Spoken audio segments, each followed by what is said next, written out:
Welcome to Ncast. This is Episode 2. episode 2. I'm Yannick Gagnon, Aaron Clausen here.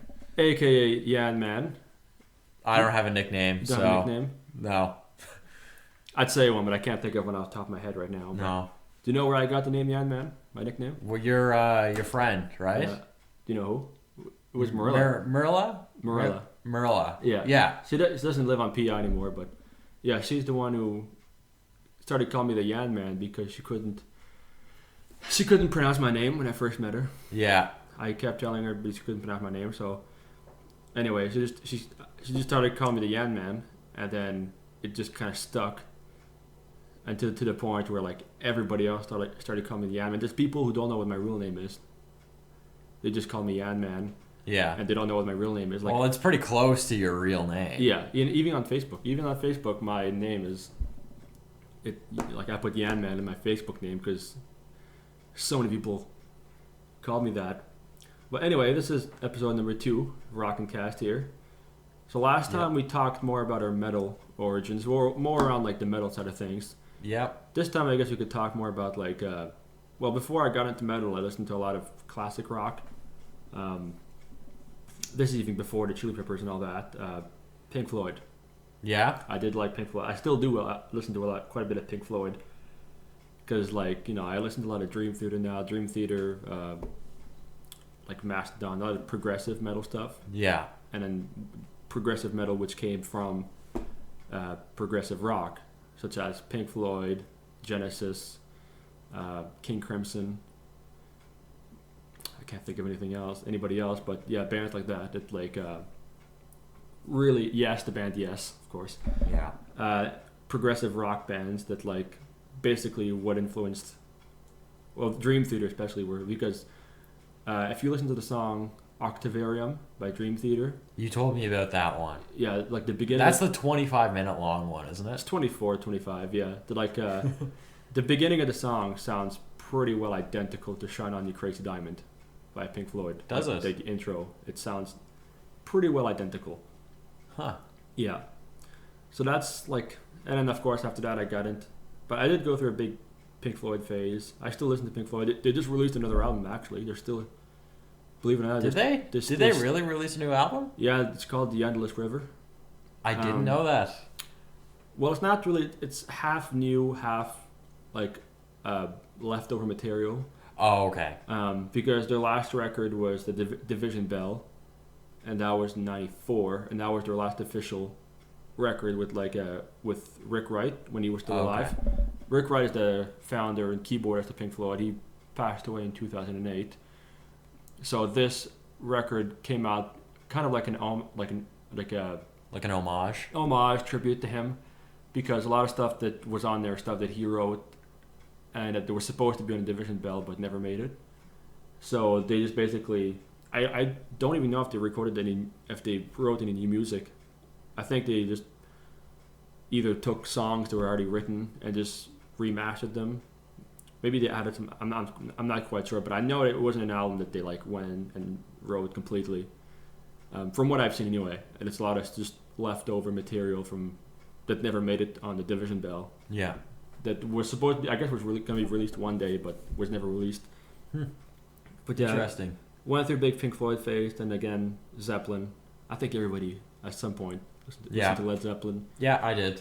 I mean, one of the first songs I ever learned to play on the guitar was Stairway to Heaven, which is, you know, very stereotypical. Everybody knows how to play it. Everybody knows how to play it. It's, you know, you also get, you know, like in the movie. Have you ever seen the movie Wayne's World? I love that movie. Like when they, I don't know if it's Wayne's World 1 or 2, but they go into that music store. It's the first one. Is the first one? Yeah. And then it says like no stairway. Wayne goes and buys the Strat. By the Stratocaster, and like Garth does like a crazy drum solo. yeah. And then it says big sign in the music store that says like no stairway to heaven or smoke on the water. Yeah. After Garth's big drum solo, I like to play ding ding. Yeah. That was a good movie. Those are classic movies. Those are great movies. We're not worthy. We're not worthy. Classic movies. Oh, great. Which one do you like? Do you like the first one better or the second one better? I like the first one better. You like the first one better? Much better than the second one. Although I I think it was the second one where they had the Terminator 2 reference with what was his name? Oh yeah, that Robert guy. Patrick. Robert Patrick. Yeah. Yeah. When I it just like comes that. to the door and they just they start screaming and drive off. Yeah. And then they also do a reference to Jurassic Park when they're like driving in the woods. Yes. You see the Yeah. T-Rex running after them. Yeah. I don't know. I like the second one. I didn't really. It was good. It wasn't as good as the first. Like a lot of movies, the originals are always The best original ones. is always better than the second one. I mean, like, yeah, I the second. The only place I can think of that didn't happen where the sequel was better than the original was The Dark Knight. The Dark Knight, yeah. That's the only one I can think of. But anyway, continue. Yeah, like this. I love the second one. I don't know. I didn't. It wasn't as good as the first, but it was pretty good. It was good. I It had its I wasn't moments. disappointed. I was very pleased with it. I thought it was very funny. I wasn't disappointed at all, of course. But like, there's movies that are like. There's movies that I don't think they'll ever be able to beat the original, such as Anchorman. Yeah. I don't think they'll ever be. Like, they did release Anchorman 2, which was pretty funny. It was pretty funny. I enjoyed it quite a bit. It was a good movie. I did, although fine, I did find a lot of similarities between the first and second one. Like, again, there was like the first one where like Ron Burgundy goes down the tubes. It happens again in the second one. And I won't say too much because for anybody who hasn't seen it, I'm not gonna say too many spoilers. But it's on Netflix, people. It's on Netflix. Watch it. Like in the first movie, there's a big fight scene with a bunch of news anchors. Yeah, they do it. You do that again. In the second one. I found there's a lot of similarities between the both. Like there were. It found kind of like, and there's actually a third Anchorman movie that like nobody really knows about. Oh yeah. It's called Wake Up Ron Burgundy. Wake Up Ron Burgundy. It's just a bunch of extra stuff from the first Anchorman. It's a lot of. It's mostly all deleted scenes that never made the original Anchorman. Like it was filmed the same year as Anchorman, the first one. Yeah. But it's basically a whole other movie, a whole completely different story. Yeah. A whole other movie, and it's pretty good. Like for a bunch of leftover scenes, it's not bad. It's funny and it's good. It was just released like recently. Like for a long time, it was never released. Yeah, it wasn't last year or the year before last. Something like that. It was quite a few years after the original came out.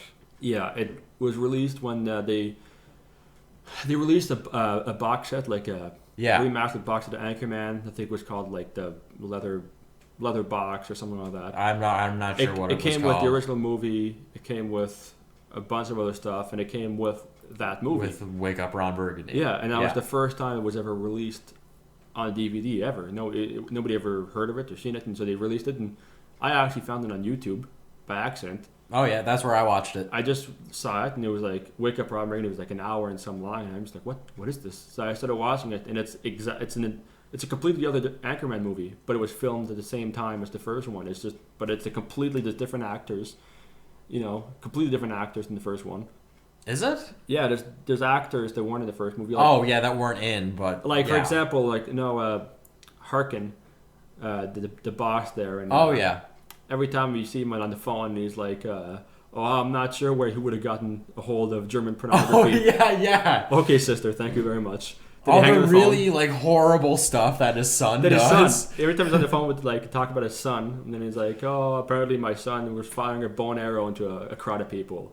Kids these days. Yeah. But you never actually see a son. But in the second movie, Wake Up Ron Burgundy, you see a son. Oh, okay. And the actor who plays him was quite surprising. It's pretty popular actor. Okay. Oscar, I guess I'll say it. You go and watch it. It's Justin funny. Long. Justin Long? Yeah. Justin Long is the one who plays. I could see that. Chris Harkin. I could see that. Son. Yeah. I thought that was pretty funny because you finally get to see what his son looked like. Yeah. But anyway, speaking of movie news. Before you say more stuff, before I say a little story there, what I wanted to say, okay, movies can be related to music because a lot of movies I think have fantastic scores. Oh yes, really absolutely. Good. There's really really good music in movies. Again, The Dark Knight. Dark Knight is that had music. an amazing soundtrack that fit the movie perfectly. What would you say is your favorite score from a movie? Would it be The Dark Knight? That's hard. That's a hard one. I really liked Iron Man 2's soundtrack. Is that With the all one the with well, AC/DC? yeah, the one that AC/DC did, Yeah, that was pretty or good. with all the AC/DC music. I loved that one.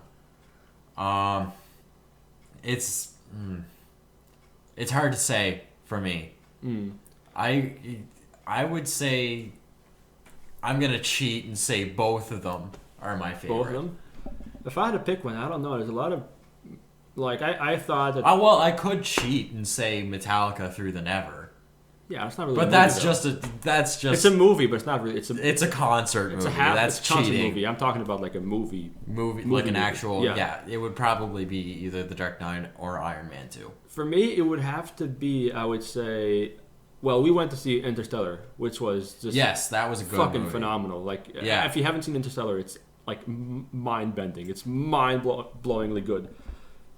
I just made up a word there. Anyway, it's amazing. It's like it's one of the best movies I think I've ever. It's typical Christopher Nolan. Like just like you. Super like I don't think we said a word to each other the whole movie. yeah, no, we didn't. You, me, and Kirsten went to see it, and like, We were all just glued to the oh screen. my god, We it was couldn't- amazing. Yeah. It was one of the best movies I've ever seen in my life. It's go watch it. You're really missing out if you don't. Interstellar is like it's almost like a piece of art. It's really good. I found it almost like a piece of art because it Yeah. was so beautifully made, and the music was amazing in that movie. But my favorite score, score for a movie would probably have to be Star Wars. Anything written- instantly recognizable soundtrack. like anything by John Williams. Yeah, John Williams is the one who made the score for basically all the Spielberg movies. yeah, He made a score for Star Wars, Indiana Jones, Jurassic Park. yeah. Jurassic Park. And plenty of other ones, but Star Wars is probably the first movie where I really fell in love with the music. Yeah, And then after that, I seen Indiana Jones. I loved the music in that too. yeah, And then Jurassic Park. Again, these are all classic. yeah. I also do. I really, really, really like the score in Forrest Gump. Yeah, Forrest Gump. that's one of your favorite movies. Like all my friends know, like Forrest Gump is. I think. Well, it is my favorite movie of all time. And the score in that movie is just. It's fantastic. It's really, really, really good. Another movie that had a really, really excellent score was Skyfall. Oh, the James Bond. The newest James Bond movie. That's the latest one. Yeah. It was the opening titles. It was really great. I like James Bond because before every movie there's like a music video. Yeah. Basically, whenever Yeah. every intro to James Bond movies are pretty. I like them. It's cool. It's like you don't know what you're gonna expect. If I remember correctly, Chris Cornell, Soundgarden vocalist, Yeah. did Casino Royales. Oh, did he? Yeah. I didn't know that. And I can't remember who did Quantum of Solace. It was Adele who did Skyfall. Adele. Oh yeah. Yeah. Yeah. It really. I'm usually not listening to that music, but it was really good. I was blown away with it. Speaking of Adele, I do have a kind of funny story about that. I saw this video online about this guy. I think it was working for Much Music or some kind of music DJ. This was when Adele just came out and was really popular. He was going around with the microphone and he was asking people what they think of Adele, right? Yeah. And then he was just asking people, and then he goes to this girl, and then he's like, "What do you think of Adele?" And then she's like, "Well, do you mean the computer?" Oh no. He's like, "No."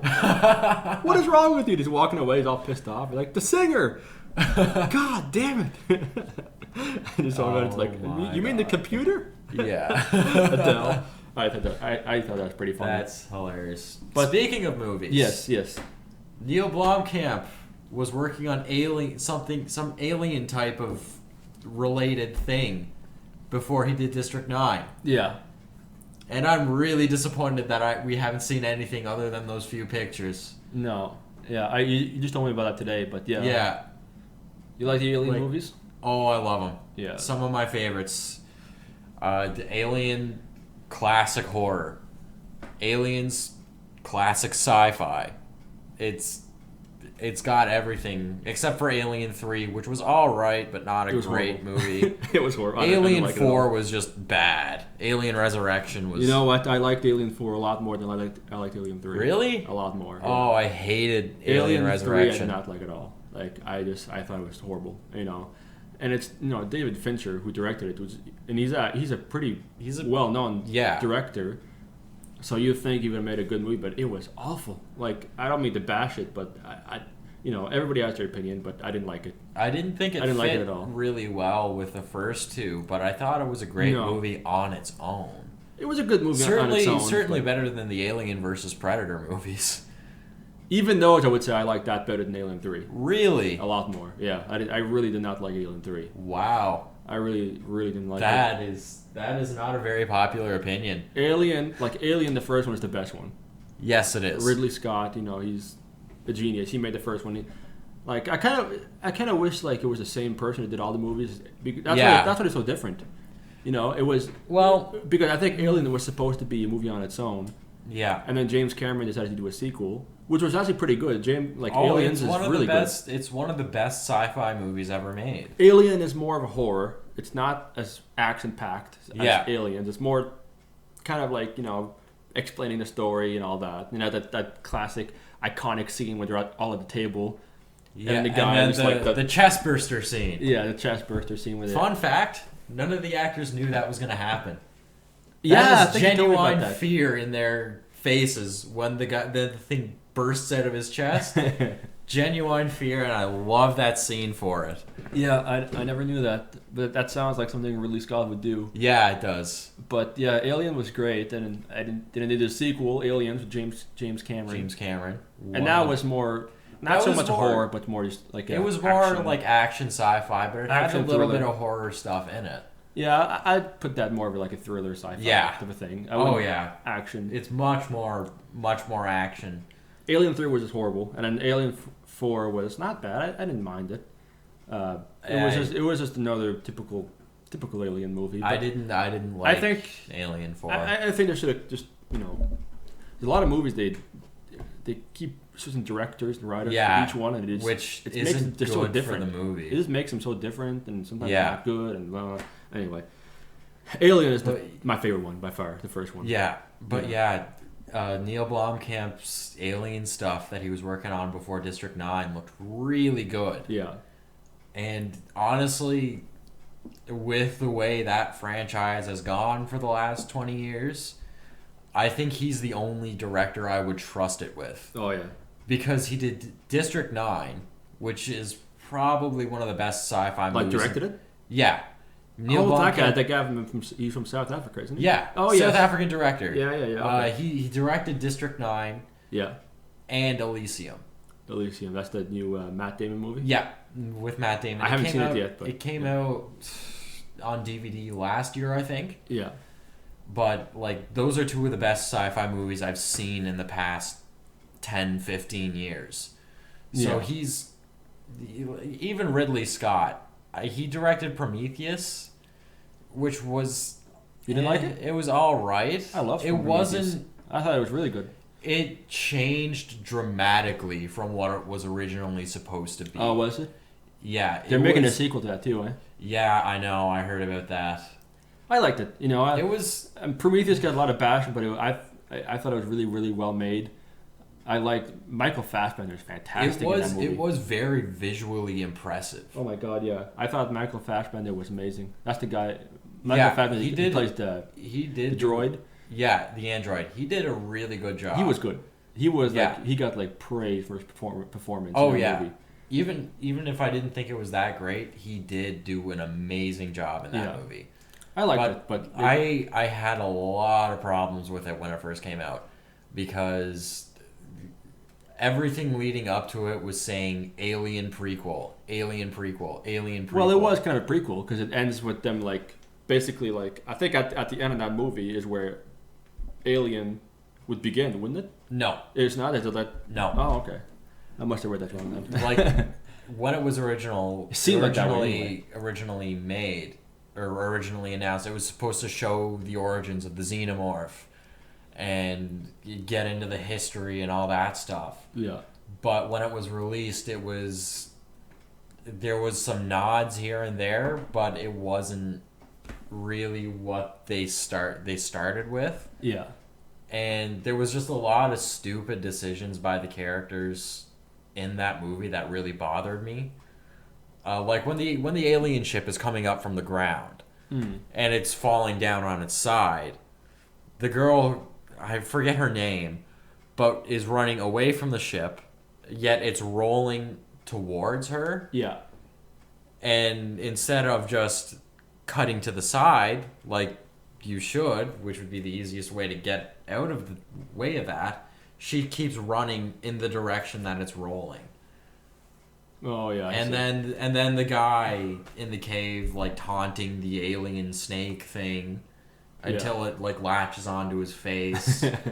There was just a lot of stupid decisions by the characters in that movie that really bothered me. Oh yeah.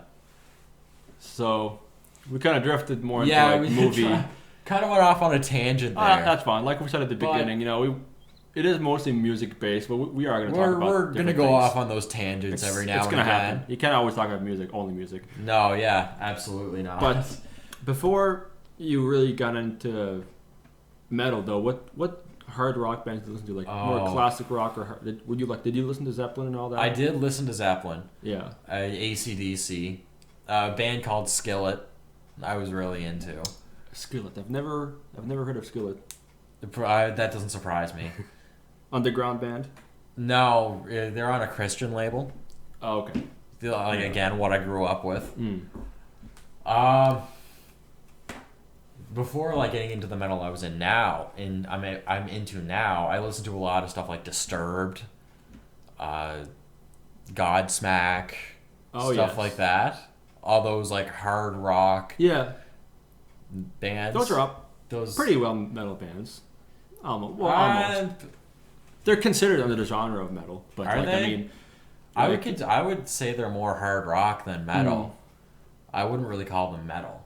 Now, for me, hard rock, I would consider like AC/DC hard rock. Oh, okay. Yeah, like more. Cause they're considered like classic rock. Well, more hard rock than like Godsmack and. Because Godsmack is considered under metal. Like after like I saw, like speaking of Sam Dunn in his like big graph. Oh yeah. He's got Godsmack and Disturbed into the new metal. Oh, new genre. metal. Yeah. With like Korn and. If we're considering new metal, well, some people do, some people don't.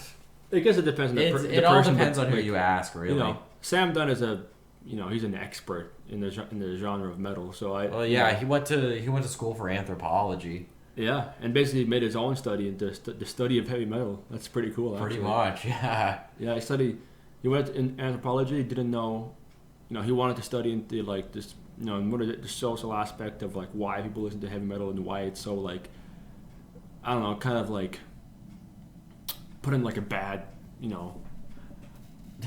genre or something. Yeah. And I always think the fans are always, just like dumb, but it's not, because some of the. I mean, you listen to like especially like Iron Maiden. A lot of the songs that Iron Maiden are from, like "Rime of the Ancient Mariner," is a poem. Yeah. Alexander the Great is a song about Alexander the Great, historical figure from like a long time ago. Like Egypt. Anyway, I'm not even quite sure, but it's about that. It's about Alexander the Great, who was like a king back in thousands of years ago. But yeah, they have a lot of songs about that kind of things, that like more stuff. kind of like intellectual. Like it seems like the type of metal band who like they read a lot of books and it shows. Well, yeah, I mean, like people who are involved in metal are deceptively intelligent. Yeah. Some of them anyway. Like Marilyn Manson. At first glance, you wouldn't think he's as smart as he is. Like he really knows what he's talking about when he talks. It's crazy. Like he had a part in Bowling for Columbine. Oh yeah. That just completely changed my view on him. Yeah. It was the part where Michael Moore asked him what he would do. What he would say to the kids at Columbine who pulled off the shooting. He asked Marilyn Manson what he would say to them, and he said he wouldn't listen, or no, he wouldn't say anything. He would listen because nobody else did. Oh yeah. Like, he's a really smart guy. He knows Yeah. what he's talking about, and he knows how to handle himself in Yeah. the media. Yeah, that's true. Were you a big Manson fan? I never I never really got into it. To his stuff, I've to be listened to honest, Lest We Forget a lot. His greatest hits See, album. I don't even never even heard of that. But Oh, I've seen. I know who he is, obviously. But I've never. you've probably heard songs like "The Beautiful People." I've never gotten into his music, to be honest. But yeah, I've heard of him. Are you big on Iron Maiden? Oh yeah, Big I love Iron Maiden Iron fan? Maiden. Okay. If you had to pick, okay, this is. Oh, okay, here we go.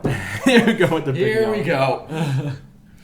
In order from like favorite to favorite Iron Maiden, your favorite top 5 Iron Maiden records. Oh, jeez. If you had to pick 5 of them. Number 1 is Number of the Beast. Yeah, That's the first classic one I Iron listened Maiden to, record. and That's considered like the classic. yeah, that's the The classic Iron masterpiece. Maiden. Their Master of Puppets, Dark Side of the Moon. Yeah. Okay, so that'd be number 1. What we doing number 2? Number 2 would probably be Peace of Mind. Yeah, that's another good one. Um, We actually covered the Trooper yes. in our band, Yes. but we'll be number 3. What? We'll be number 3. Your number 3 favorite. Oh, jeez. That's a hard one. It's fun to put Aaron on the spot. in these podcasts. That's a really, really hard question because I love them all. See, I don't like them all. I like most of them. I was never a big fan of the X Factor and like those albums with Blaze Bailey, No. like in the '90s, after Bruce Dickinson left. Oh yeah. I wasn't a big fan of those. I mean, there are a few good songs on them, but I wasn't. I think the X Factor and I don't even know what the other one's called, but there's 2 of them with Blaze Bailey. I didn't really like them that much. Yeah. My top 5 would. Oh, I did like their newest, the one they released. I guess it's 5 years ago now. The Final Frontier. I did like that one. That was a good one. That would probably be my number 3. Number 3. No, number 4, Fear of the Dark. Yeah, that's a good one. Yeah. Number 5, I'll just say Power Slave. I was gonna say like Power Slave should be in there somewhere. 'Cause my favorite Iron Maiden record my favorite is Somewhere in Time. Yeah. Somewhere in Time is my favorite. It's still my favorite Maiden record. Yeah. Number 2 would probably have to be Iron Maiden. The self-titled. Their debut. Number 3 would have to probably be Number of the Beast. Number 3. Yeah. Power Slave number 4, and then number 5 I would probably have to pick. I really like Seventh Son of a Seventh Son. Yeah. I like that one a lot. So that'd be my top 5. But then again, they're all good. Like I love Brave New World. I love Dance of Death. They're all an exception for the two with Blaze Bailey in the '90s. Because I did like Paul Di'Anno too. Yeah. Iron Maiden's first original lead singer was Paul Di'Anno, and he only was on there for 2 albums for Iron Maiden wasn't there for and that long. Killers. He was good. The reason why they kind of got away from him is because he was more punk kind of style to him. Oh, okay. Like he was more like, I don't know how to say it, like for them to branch out in the U.S. like they had to change singers because I guess he had like a lot of drug problems and he was more like a punk kind of guy. Yeah. They wanted more like a heavy metal classic, like high pitched voice type of thing.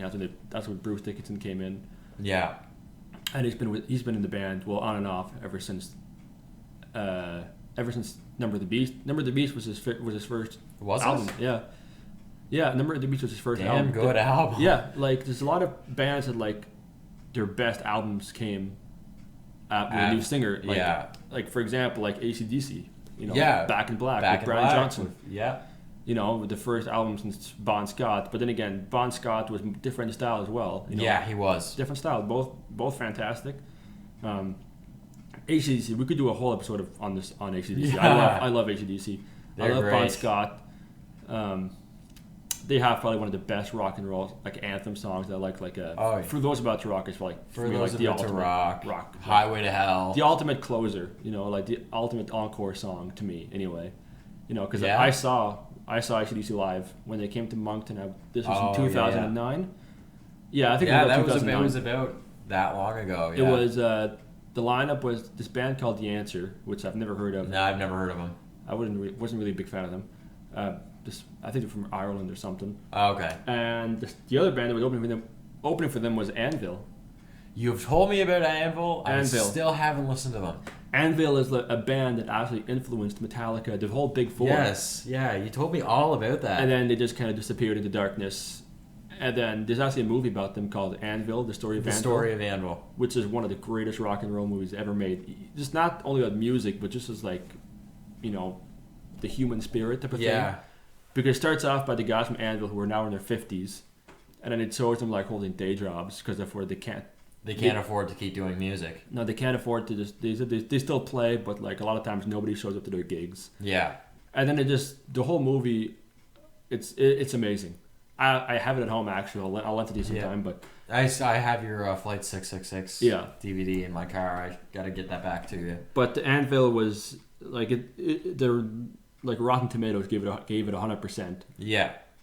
And then it was praised as like one of the best rock and roll movies ever made. Like, it's really good. I really recommend. It's called Anvil: The Story of Anvil. And it's like this guy, these two guys that were like best friends since they were like 14, 13. And they're still in the band together. And basically AC/DC, somebody in AC/DC saw that movie, and invited them to on their North American leg. Yeah. Of their Black Ice tour. Oh yeah. And so Anvil opened for AC/DC, and they were great. Anvil is a fantastic thrash metal band.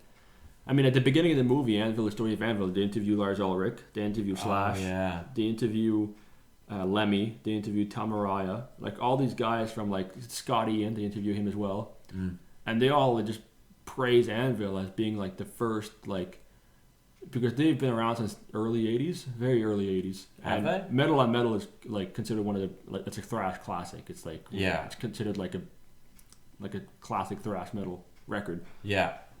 And I mean, they influenced Metallica, they influenced Slayer, they influenced all those bands. All the Big Four bands said that they were heavily influenced by Anvil, and yet nobody ever heard of them, right? Right. So this movie was kind of like put them on the spot. And ever since the movie came out, they've just been like on tour, like they're back on track now. Because the whole movie was like them trying to get their big break, and they're in their mid-50s, and they're still trying to get their big break, right? Yeah. And ever since that movie came out, they released This Is 13, which is a fantastic album. And they released a couple of other albums since the movie came out, and they're all pretty good. And they opened for AC/DC, they opened for Saxon, they opened for Judas Priest. Huh. Yeah, it's really good movie. I'll have to really, give them a listen. Really good movie. I'll have to give them a listen. I haven't gotten around to doing that yet. But speaking of the Big Four, though, what was your first reaction when you saw the whole thing go down with Megadeth? Like, great! It's Dave Mustaine being Dave Mustaine. Dave Mustaine being Dave Mustaine. Yeah. What was your first reaction when you saw the I was shocked that both Chris Broderick and Sean Drover both left in the same day. Within hours of each other. Yeah, it was a day. It was a day apart. Sean Drover left at first, and then Chris Broderick quit the next day. Yeah. Okay. I was shocked that they both quit, but at the same time, knowing Dave Mustaine and how he is, I'm not at all surprised that they had enough of him. I mean, I look up to the guy and everything, but he's pretty good. He's an amazing guitar player, but he just has a lot of stuff that he needs to just deal with. He's like the Axl Rose of thrash metal. That's a pretty good comparison. He's like that. But I was shocked, but I was like, yeah, I can see that. Knowing David Mustaine, it doesn't surprise me that they both said they were they left because of musical differences. Sean Drover said he was in the band for 10 years, and he wanted to branch out on his own, to pursue other musical interests. And now actually the two of them are starting a band together. Oh really? Yeah, the two of them, with the ex-singer of Scar de Mar.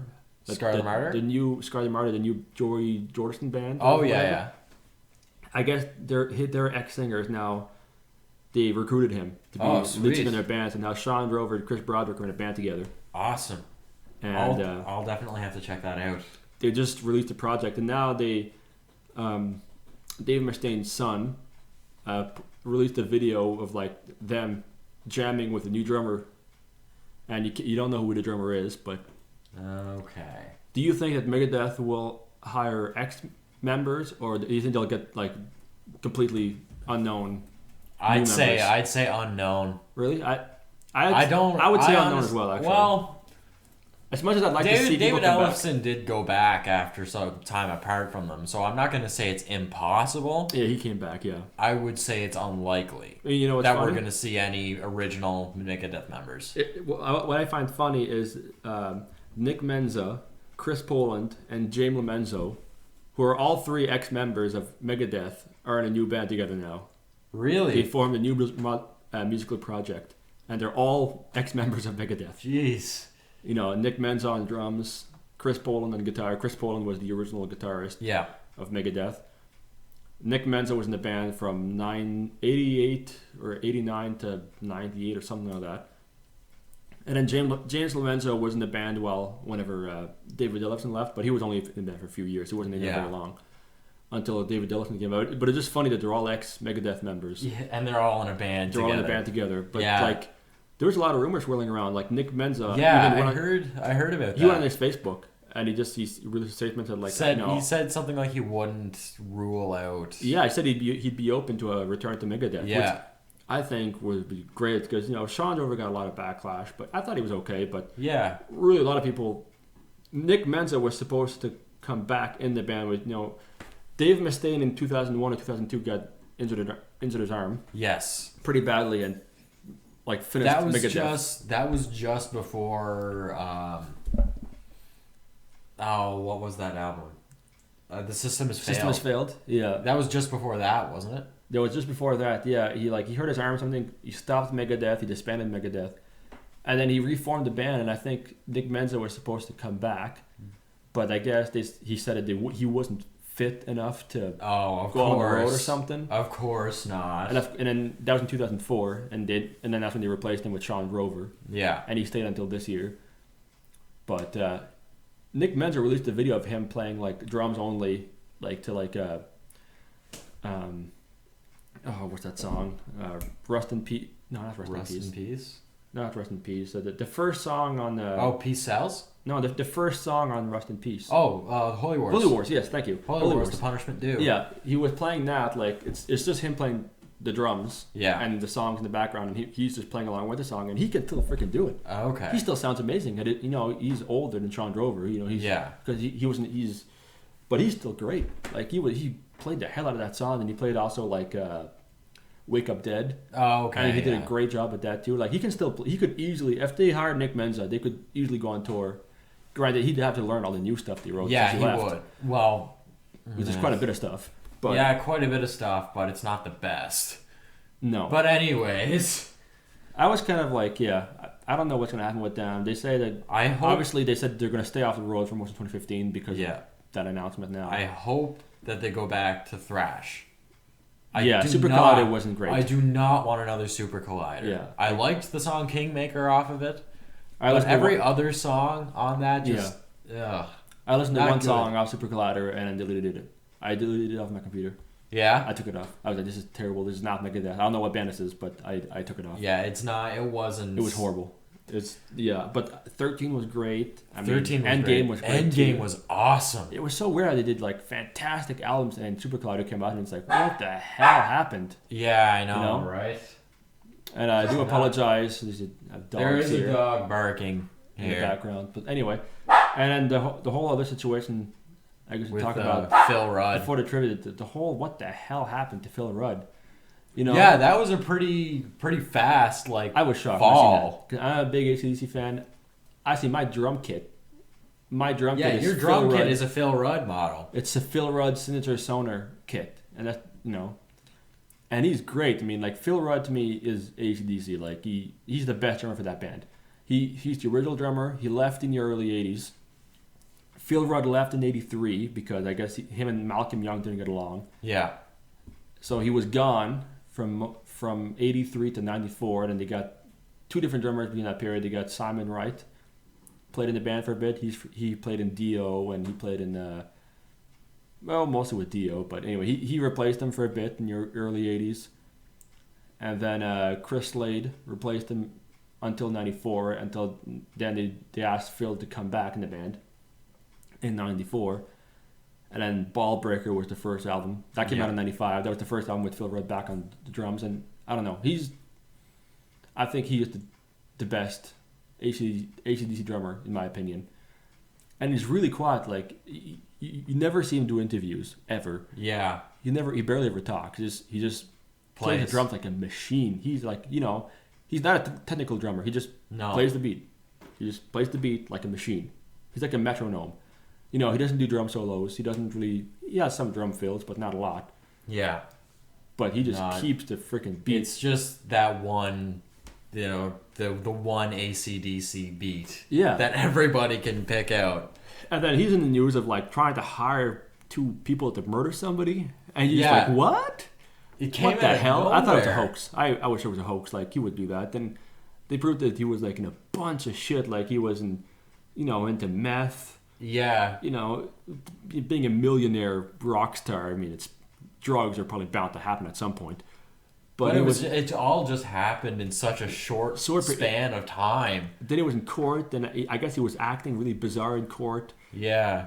He almost got in a car crash, leaving court one day. And he just said he was like, they said really erratic behavior in court, like really bizarre behavior. Yeah. And they interviewed him and he looked like hell. That doesn't surprise me. He looked like hell. He looked like he aged like 20 years in a couple of months. And he's only 61. And I mean, like, his cheeks were all like caved in. His teeth were like pretty well non-existent. You could barely understand anything he was saying. That's too bad. And you just look at him like, what the hell happened to that guy? I think this next tour that AC/DC does is going to be their last. It is their last, I think. They said that, yeah. They have confirmed that? It's their 40th anniversary tour. Yeah. And I guess Phil Rudd said he wants to be a part of it. Yeah, that's what I heard. But because the Hitman charges were dropped. They asked. Were they dropped? Yeah, they said they interviewed the two guys that supposedly Phil Rudd hired Hitman. Yeah. And he said no, he just hired us as security guards or something. Oh. So I don't know if they got paid to say that. That's probably what the case is, so he's not get charged. That ended up better than the Tim Lambesis situation last year. Oh, that's the guy from what band? As I Lay Dying. As I Lay Dying. Yeah, I never listened to that band, but I've heard about that though, because that was all over Facebook. Oh, right? I listened to them a lot back in high school. He tried to hire somebody to kill his wife? Yeah. Is that what it is? Yeah, he tried to hire somebody to kill his wife, and he got indicted for it. And now he's in jail, right? Yeah, he's in jail now. Did he say for how long he's going to be in there? Oh, I'm not 100% sure. I think it's 10 years, but I don't know. Yeah. I don't know. That's what you get for trying to hire somebody to kill somebody, It was too bad, too, because he was working with As I Lay Dying on another project called the Austrian Death Machine. I've heard of that, too, but I've never heard of it. Which is basically just a band making songs about Arnold Schwarzenegger. Really? Oh, it's hilarious. Austrian Death Machine. I would recommend if everybody wants to have a laugh, check that band out. Austrian Death Machine. They only have 3 albums out. Yeah. And every single one of their songs, I think every single title of their song comes from an Arnold Schwarzenegger quote. That's funny. But yeah, they'd have a song for "I'll Be Back." Yeah. We're like, get to the chopper. Get to the chopper. I need your clothes, your boots, your motorcycle. Oh. All that stuff for all of that. Do it now. I'm right here. What are you waiting for? I'll have to check them out. So I guess closing up there. Yeah, getting a bit long here. 44 minutes. Okay. Guess we should wrap it up. I did come with a trivia question. Okay. It's a Pantera question. Okay. Do you listen to Pantera? Oh yeah. All right. Before Dimebag Darrell was known as Dimebag Darrell. Yeah. In the '80s, when Pantera were actually a glam metal band in the '80s. For those who don't know, a lot of people think that like Cowboys from Hell is their debut. It's not. No, it's not. It's not. Pantera had 3 or 4 albums that they recorded in the '80s as a hardcore glam metal band. Glam metal, yeah. As hard as that to believe, they were like a Motley Crue type of band in the 80s. And then when Cowboys from Hell came out, that's when they completely changed their style and went thrash. Like, I don't even know. It wasn't For even the thrash better. metal. Like, I don't know what to call it. Some people call it thrash metal. Some people call it sludge. You know? It's one of those things that's hard to describe. I would say it's more groove metal. Groove metal. I'm being pretentious here. It's been heavily debated. I'll say that. Yeah, It's been heavily debated what genre of music they play. I wouldn't say thrash. You wouldn't say thrash? No, I wouldn't say thrash. They're not fast enough for thrash. I watch a show called That Metal Show. Yes, which you is told like, me about this. It's basically like a talk show. It's like a late night talk show about. Anyways, metal. Right. Continue. What was his nickname in the 80s before he was Dimebag Darrell? I have no idea. His real name is Darrell Abbott. Darrell Abbott. But Dimebag was his nickname. But in the early 80s, they all had glam nicknames. Yes, they did. I can't remember what Darrell's was though. It was so you don't know? No, I don't. It was Diamond Darrell. Yes, it was. Yeah. That you say that, I remember that. That was his glam nickname in the 80s when they were a hardcore glam metal band. I never listened to Pantera's glam metal music. Yeah. To be honest, I've never heard it. I'm kind of curious to know what it sounds like now.